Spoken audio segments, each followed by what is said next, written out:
तो पूज्य पंडित श्री जगन्नाथ प्रसाद भक्तमाली जी गौड़ ब्राह्मण थे, गृहस्थ थे, कोई अचला लंगोटी बांधने वाले विरक्त परिवेश वाले साधु नहीं थे।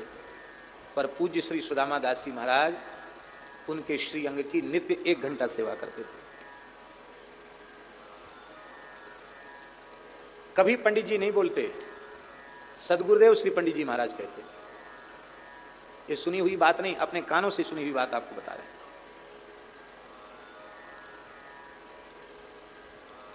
पूज्य श्री मथुरा दास जी भक्तमाली जी वर्षों तक पूज्य पंडित श्री जगन्नाथ प्रसाद भक्तमाली जी की निज सेवा में रहे। उनका वस्त्र प्रक्षालन से लेकर उनके झाड़ू बुहारू बर्तन अमनिया करना, उनका सामान लाद कर चलना। तो पंडित जी ब्रज के बाहर प्रायः जाते नहीं थे, ब्रज में ही जहां जहां कथा होती सामान लेके चलना। और उन जमानों में लाइट नहीं थी, बिजली नहीं थी। और पंडित जी महाराज भक्तमाल की भागवत जी की कथा होती थी। भक्तमाल की कथा तो प्रायः वृंदावन में होती थी और अन्यत्र भागवत सप्ताह होते थे। तो लगभग 8 घंटे पंडित जी नित्य बोलते थे और लाइट और माइक रहता नहीं था। तो उन 8 घंटों में श्री मथुरा दास जी भक्तमाली जी पंखा लेकर लगातार झलते रहते थे, खड़े खड़े, एक करत बयार नाभा मधुर समार।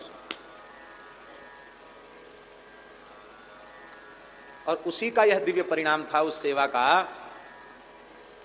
कि पूज्य मथुरा दास जी भक्तमाली जी कहते थे, ए जी मेरे राम स्कूल का मुख नहीं देखे हैं, प्यार के थे, मेरे राम स्कूल का मुख नहीं देखे हैं, पर जो कुछ बोलते हैं पंडित जी महाराज की कृपा और पूज्य गुरुदेव भक्तमाली जी का नाम लेते थे कि अनंत श्री संपन्न श्री गणेश दास जी भक्तमाली जी की कृपा, इन 2 महापुरुषों की कृपा से बोलते। श्लोक महाराज जी ने हरिभक्ति विलास से उनको रटाए थे। महाराज जी ने गोवर्धन में रहकर महाराज जी से श्लोक पढ़े हुए।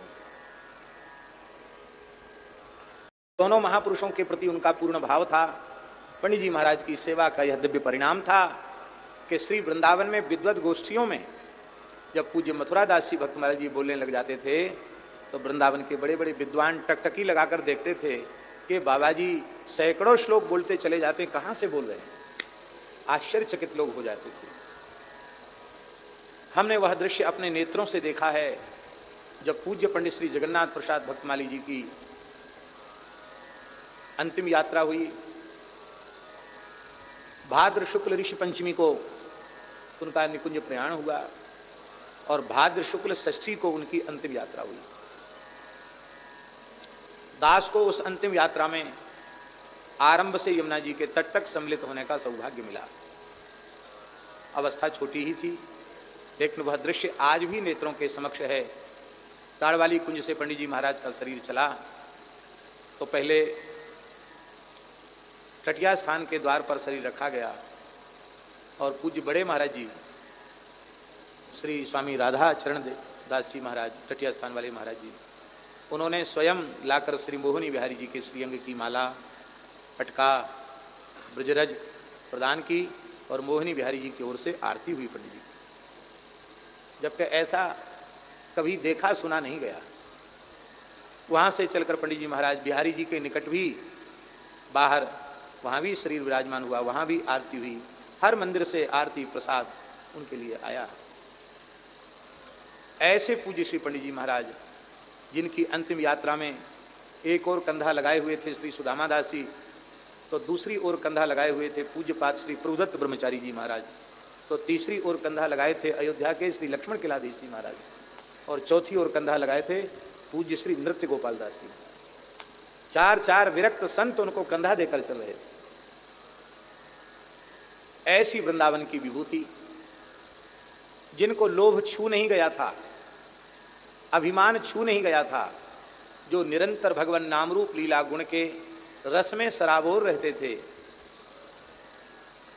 भारतवर्ष के बड़े बड़े महापुरुषों से लेकर बड़े बड़े उद्योगपति भी उनके चरणों का दर्शन करने आते थे। धर्म सम्राट स्वामी कृपात्री जी महाराज जब वृंदावन आते थे तो जब उनका मन करता तो पंडित जी के यहाँ ताड़वाली कुंज में आ जाते रात बिरात, और पंडित जी तो एकदम विह्वल हो जाते, कहते बस हम तो जिसके लिए आए वो काम करो, हमको कोई भक्त का चरित्र सुनाओ।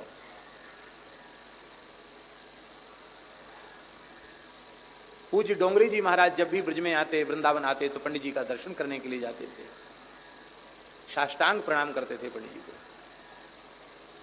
ऐसे दिव्य महापुरुष पूज्यपाद सदगुरुदेव श्री पंडित जगन्नाथ प्रसाद भक्तमाली जी महाराज, जिन्हें अनेकों बार भगवत साक्षात्कार हुआ, ऐसे पूज्य पंडित जी महाराज, उनका चरणाश्रय सबसे पहले इसी ध्रांगध्रा में रहने वाले परम भक्त हृदय, संत हृदय, और हम जिन्हें कहें पारखी भक्त, हीरे जवाहरात बहुत मूल्यवान होते हैं, पर इसका कितना मूल्य है,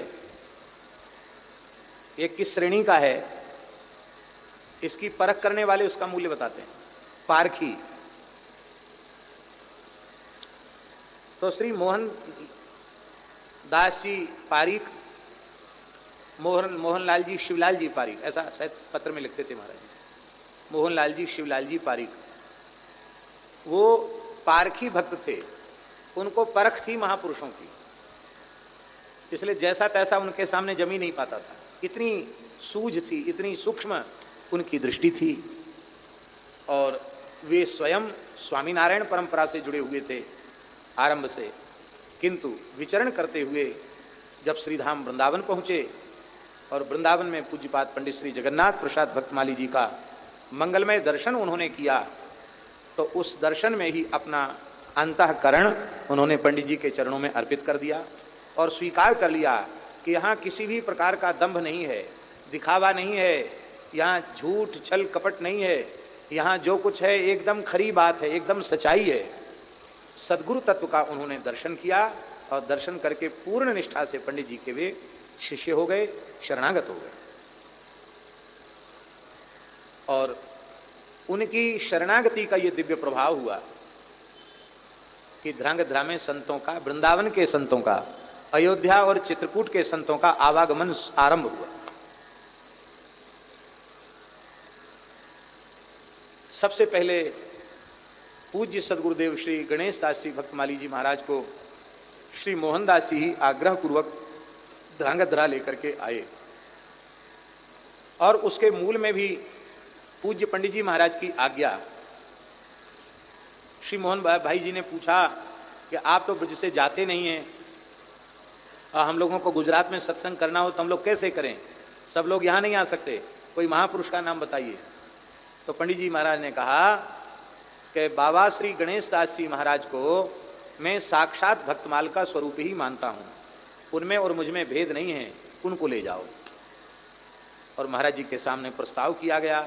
महाराज जी यहाँ पधारे, और पधारे ही नहीं, शरीर बहुत शिथिल हो गया तो भी पधारते रहे, और थोड़ा समय लेके नहीं आते थे, लगभग 1 महीने का समय लेके महाराज जी यहाँ पधारते थे। और ध्रांगध्रा, सुरेंद्र नगर, हलवद, मालिनियाद, मोरवी और कहाँ कहाँ, एक आध दिन राजकोट भी जाते थे, हैं, हाँ, राजकोट, केसोद, सब जगह महाराज जी पधारते, जहाँ जितना समय हो, 1-1, 2-2 दिन का। यात्राएं बड़ी सामान्य तरीके से होती थी, बहुत साधारण यात्राएं, बहुत सामान्य व्यवस्थाएं, अलग से कोई इस तरह से हॉल बुक नहीं किया जाता था। जहाँ जिस घर में बैठे हैं वहीं 10-20-50 लोग इकट्ठे हो गए, वहीं सत्संग हो गया, माइक वाइक की भी आवश्यकता नहीं रहती थी। इस प्रकार से महाराज जी यहाँ पधारते थे। और पहली बार जब आए तो श्री मोहनदास जी से उन्होंने कहा, मोहन भाई पारीक जी से कहा कि गुजरात में लोग प्रचार बहुत करते हैं, हमारा प्रचार नहीं करोगे? कि वृंदावन से कोई महात्मा आया है, किसी को बताओगे नहीं, सार्वजनिक मंच पर जाऊंगा नहीं, और महाराज का अमुक प्रकल्प चलता है, उसके लिए धन की आवश्यकता है, ये किसी के सामने नहीं कहोगे, हैं? तब हम चलेंगे। होता इसके विपरीत है, होता यह है कि हमारी व्यवस्था क्या होगी, हम कहाँ रहेंगे, कितने लोग इकट्ठे होंगे, हमारा कितना प्रचार प्रसार होगा, और हम इतने दिन के लिए वृंदावन छोड़ेंगे तो हमारी गौशाला चल रही है, हमारे अमुक काम चल रहे हैं, उसके लिए आपकी ओर से कितनी सेवा होगी। ये सब बातें प्रायः सोची विचारी जाती हैं, लेकिन ठीक इनके विरुद्ध महाराज जी की विचारधारा थी। जो किराए के मकान में रहते थे, उनके यहाँ चरण पड़े, उनके नए नए मकान बन गए हैं। अलौकिक लाभ तो जो हुआ सो हुआ, लौकिक लाभ भी इतना हुआ कि जिनके यहाँ साइकिल नहीं थी उनके यहाँ 4 पहिया की गाड़ी आ गई, ये लाभ भी हुआ। भातिलिया जी महाराज जी संपूर्ण जीवन बड़े राजा महाराजा, बड़े सेठ साहूकार, बड़े धनीमानी व्यक्ति और नेता और बड़े ऑफिसर, इनसे जीवन भर अपने को बचाते रहे।